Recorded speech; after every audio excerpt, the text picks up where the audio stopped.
babae, no? Si Paige, diba? Congratulations. Kasi first timer niya ngayon din. She's very excited. And the last time, yung first up, no, talagang nasa down siya, hindi siya aabot daw eh. Pero biglang umiiyak yan eh. Pero banda ko eh, gumanon. At very, very sad talaga. Unfortunately, I was expecting that Alanay Doroy will enter, no?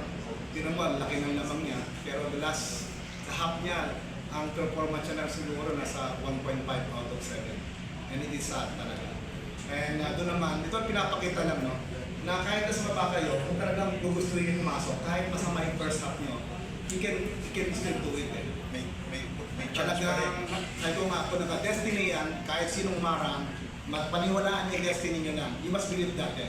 Nung ako rin naglalaro, dahil hindi ako magaling maglaro, but I always believe may destiny ang buhay. Paniwalaan niya yan. And I think Mage will delay na maging doktor to kasi mag-doktor to eh. Mag-delay kasi maglalaro pa sa Olympia. Siguro sinasabi namin, mag-advise namin na unahin niya bang bata pa siya kasi pag doktor pwede makuha tayo. Pareho na kami doktor. Pareho na kami. Ito doktor ng medical.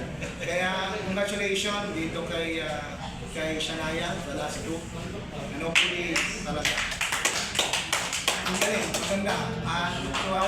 Wala na rin siyang pag-asa nung dati.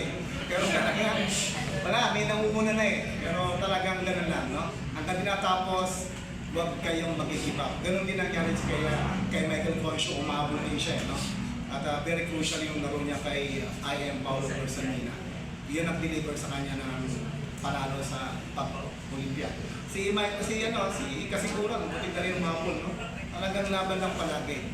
Again, sa Philippine Women's Team, nabuo na, and hopefully yung ating lalaki will be finalized by Congressman H.I. It will be known within this month kasi kailangan makapaganda na rin. You will play and hopefully you can still compete at least in international competition. Although delay na kasi yung mga visa, very important na maayos dapat. We are delaying sa bawat lalaki. And hopefully kahit paano you can still compete sa other international competition. So, congratulations ulit sa lahat. Pasensya na kayo lang kasi nakita ko yung galing ng pasok ng lalaki. Meron pa ng babae. Okay? Maraming salamat.